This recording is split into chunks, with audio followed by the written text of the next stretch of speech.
ආදරණීය ඔයාලව ගෞරවයෙන් පිළිගන්නවා මගේ channel එකට. ඉතින් කොහොමද ඔයාලා සතුටින් සනීපෙන් ඇති කියලා මං හිතනවා. මමත් ගොඩාක් සතුටින්. ඉතින් අද සුපුරුදු දහන්නේ කැඳ එකක් බීලා උදේ රැයින්ම හැමෝටම යහපතක්ම වේවා කියලා ප්‍රාර්ථනා කරගෙනම දවස පටන් ගන්නවා. ඉතින් මේ මාසේ අග වෙනකම් වගේම ගොඩාක් ලොකු ඩස්ට් එකක් තිබිච්ච හින්දා මට හිතුණා ඩීප් ක්ලීන් එකක් කරගන්න ඕනි කියලා. ඉතින් තනියම මහන්සි වෙන්න බැරි හින්දා ජෛවීරවත් ගෙන්න ගත්තා. ගෙන්නගෙන ඉතින් වෙසක් එකට එල්ලපු වෙසක් කූඩු ගලවලා ජනෙල් පිහදාලා මුළු ගෙයිම වහලා සිවිලිම පිහදාලා බිත්ති පිහදාලා තියෙන හැම බඩුවක් ගානෙම පිහදාලා හොඳ ඩීප් ක්ලීන් එකක් කරගත්තා. සිංහල අවුරුද්දට කරගත්තා වගේම ඉතින් මේ උදේ 8ට පටන් ගත්තු ගේ අස් කරන්න පටන් ගත්තු එක හවස 5යි ඉවර වෙනකොට ඊට පස්සේ ඉතින් ජයවීරව ඇරලා මම ගේ මොප් කරලා ඔක්කොම කරලා ඉවර වුණාට හවස 6 විතර වුණා. ඉතින් ඒ දවසේ එතනින් ඉවර වුණා. මේ ඊට පහවදා පොඩ්ඩක් වෙහිබර දවසක් වුණා. එදා ඉතින් අපි ඔක්කොටම බත් කන්න බෑ වගේ කියලා හිතුණු හින්දා අලුතෙන්ම ගලවපු මඤ්ඤොක්ක වගේක් ගෙනත් තිබුණා. ඒක තම්බලා චිකන් කරියක් හදාගෙන තමයි හදන්නේ. ඉතින් චිකන් බදින්නේ නැතුව උයලා කන්න බෑ වගේ කියපු නිසා මං චිකන් බෙදලා ඉව්වා.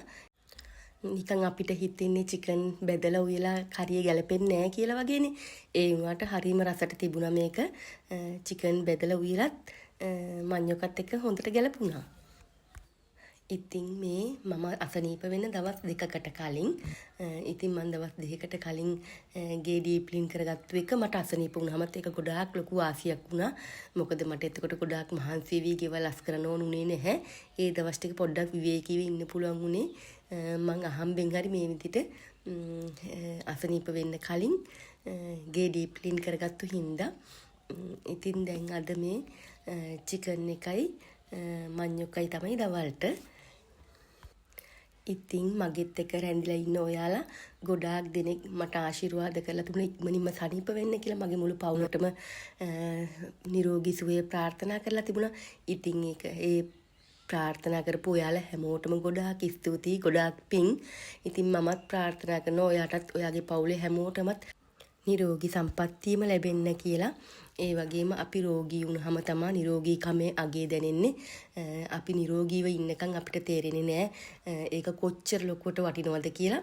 රෝගී වුණාම තමයි දැනෙන්නේ අපිට කොච්චර ඒක දුකක්ද කියලා. ඉතින් මොන දේ තිබුණත් වැඩක් නැහැ.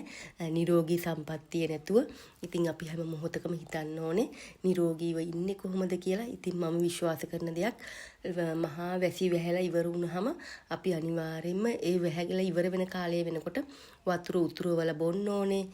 එතකොට අපේ ටැංකිය වතුර ගහ ගන්න ටැංකිය සෝද ගන්න ඕනේ. ලිඳක් තියනවනේ ලිඳ ඉහ ගන්න ඕනේ. අන්න ඒ දේවල් මහා වැස්සකට පස්සේ අනිවාර්යයෙන්ම කරන්න ඕනේ. නැත්නම් ගොඩාක් ලෙඩ රෝග හැදෙනවා. ඉතින් මේ එදා හවස මහා වැහි වැහැලා ඉවර වෙලා නිකන් වැස්සේ නෑ වගේ කියලා හිතෙන තරමටම හැන්දෑව ලස්සනයි. ඉතින් මට එළියට ගියාම ආසෙ හිතුණා මෙච්චර වැහැලත් වැස්සේ නෑ වගේ පැයක් දෙකක් යනකොට වැස්සේ නෑ වගේ. ඉතින් මේ දා හවස මං දවස් 2-3කට කලින් ඕඩර් කරගත්තු පාර්සලයකුත් ආවා. මේක මං MR කිචන් එකෙන් තමයි ගෙන්න ගත්තේ. අර මගේ ලුණු ගම්බිරිස් දාන සෙරමික් පොට් 3ක් තිබුණත් ඒවා චුට්ටක් පොඩි වැඩි කියලා මට හිතෙච්ච හින්දා ලුණුයි ගම්බිරිසුයි දාන්න විතරක් මම මෙන්න මේ පොට් දෙක ගෙන්න ගත්තා. ඉතින් මම එහෙම දකින ගොඩාක් බඩු ගෙන්න ගන්න කෙනෙක් නෙමෙයි. මට අත්‍යවශ්‍යම දෙයක් විතරමයි මම ගන්නෙ. එක උපකරණයකින් වැඩ 3-4ක් කරගන්න පුළුවන් නම් මම ඒකටත් කැමතියි. අන්න එහෙම බඩු තෝරලා තමයි මම වැඩිපුරම ගන්නෙ. ඉතින් මම ගොඩාක් ආස අල්පේච්ච ජීවිතයකට එහෙම බඩු ගොඩ ගහගෙන ගොඩවල් තියාගන්න මම පොඩ්ඩක්වත් ආස නැහැ. බොහොම සීමිත බඩු ප්‍රමාණයක් තමයි මට තියෙන්නේ. මම ආසත් ඒ විදිහට ජීවත් වෙන්න. එහෙම බඩු ගොඩ වැඩි වුණාම ගෙවල් පිළිවෙලකට පිරිසිදුවට තියාගන්න බෑ. ඇයි බඩු වැඩිනේ? ගෙදරකට අනවශ්‍ය ප්‍රමාණයට බඩු වැඩි වුණාම ගෙවල් පිළිවෙලට තියාගන්න බෑ. ඔයා බලන්න අපිලිවෙල ගෙයක් තියෙනවා නම් ඒ ගෙදර නැති දෙයක් නෑ. ඕන දෙයක් තියෙනවා, එපා දෙයක් තියෙනවා. අන්න එහෙම ගෙවල් තමයි ගොඩාක් දුරට අපිලිවෙල වෙලා තියෙන්නේ. ඒක හින්දා කාන්තාව විදිහට අපි දැනගන්න ඕනේ අපිට අත්‍යවශ්‍ය මොනවද අනවශ්‍ය මොනවද කියලා. එතකොට අපිට ගොඩාක් පිළිවෙලට ඉන්න පුළුවන්. ඉතින් පිරිසිදුකමයි පිළිවෙලයි තියෙන තැන කවදාවත් සතුට වරදින්නේ නැහැ. අපි නිතරම උත්සාහ කරන්න ඕනේ පිළිවෙලට පිරිසිදුවට ඉන්න. මං හිතනවා ඒක ආශිර්වාදයක් ගෘහණියකට කියලා. ඉතින් අපිට පිරිසිදුකම පිළිවෙල එක පාරටම ඉබේම එන්නේ නැහැ. අපි පුංචි කාලේ ඉඳන් හැදෙන වැඩෙන පරිසරයත් එක්ක අපි දකින දේවලුත් එක්ක ඒවා අපේ ජීවිතේට කාවදින්නේ. ඉතින් මගේ අම්මත් ගොඩාක් පිරිසිදුවට පිළිවෙලට ඉන්න කෙනෙක්. ඒක හින්දා වෙන්නේ නැති මට එයාගෙන් ඒ දේවල් ලැබුණේ. ඉතින් මං අම්මට ණය ගැති මට ලැබුණු මේ පිරිසිදුකමටයි මට උගන්වපු මේ පිළිවෙලටයි. අපි එහෙම ඉතින් ගෙදරදී ඒ විදිහට පිරිසිදුවට පිළිවෙලට හිටියත් යුවතියක්ව ඉන්න කාලේ අපි විවාහ වෙලා යන තැන මොන වගේද වෙයිද දන්නේ නැහැනේ. ඒ ගෙදර පිරිසිදුද අපිලිවෙලද අපි දන්නේ නැහැ. ඉතින් අපි ඒ ගෙදරට ගියත් ඒ ගෙදර එහෙම අපිලිවෙල නම් අපිරිසිදු නම් අපි උත්සාහවන්ත වෙන්න ඕනේ. එතනත් පිරිසිදු පිළිවෙල තැනක් කරගන්න. එතනත් දිව්‍ය ලෝකයක් කරන්න කාන්තාව වෙච්ච අපිට පුළුවන් වෙන්න ඕනේ. අපිට බැරිත් නේ අනිවාර්යයෙන්ම පුළුවනි. ඉතින් කතාවෙන් කතාව ගොඩාක් වැඩ ඉවර කරගත්තා. ඔයා දකින්න ඇති. ඉතින් මම මේ ෆ්‍රිජ් එකට දාන්න ගෙනාපු අලුත්ම බොක්ස් එක ඉස්සරලා තිබිච්ච බොක්ස් එකට වඩා ගොඩාක් ඉඩ තියෙනවා මේකේ. මට ගොඩක් බඩු ස්ටෝර් කරලා තියාගන්න පුළුවන්. ඉතින් මම මේ හැමදේම හොදලා වේලලා පවනේ වේලලා තමයි ගත්තේ. ඉතින් මම මේ දේවල් කරන්නේ මගේ පහසුව වෙනුවෙන්. ඔයත් මෙච්චර දවසක් මෙහෙම කරලා නැත්නම් කරලා බලන්න. උයන්න ගියාම හරීම පහසුයි. වෙලාව ගොඩාක් ඉතුරු වෙනවා. රතු ලුණු සුද්ධ කර කර ඒවා හොදලා වතුර පිටින් එහෙම ලියනට වඩා ගොඩාක් ලේසි පහසුයි මේ විදිය. ඔයා එකපාරක් කරලා බලන්න. කරලා නැත්නම් හරිම පහසුයි. ඉතින් ඊයේ මංගේ ඔක්කොම ඩීප් ක්ලීන් කරගත්තු හින්දා අද මම හිතුවා මේ කුස්සියේ වැඩ ටික ඔක්කොම ඉවර කරන්න. මේ කුස්සියත් හොඳට ඩීප් ක්ලීන් කරලා මේ භාජනත් ඔක්කොම හොදලා වේලලා අරගෙන මේ ඔක්කොම බඩු ටික ස්ටෝර් කරගත්තා. එතකොට මට ගොඩාක් සතුටුයි. මම එතකොට ගේට් වැඩ ඉවරයි. මේ කිචන් එකේ වැඩ ටිකත් ඉවරයි.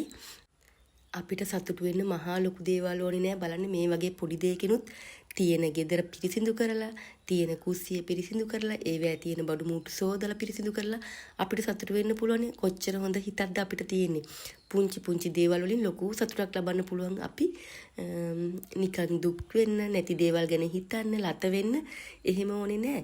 මේ තියෙන දේවල්ම සෝද ගත්තාම ඇත්තටම මම නම් හරිම සතුටුයි. මට අද හරිම සතුටුයි. මම මුළු ගේම ඩීප් ක්ලීන් කරගත්තා.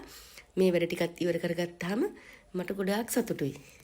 මම අද මේ බොක්ස් එකට මිරිස් කුඩු 3-5 කුඩු කෑලි මිරිස් එකතු කරගන්නේ නැහැ.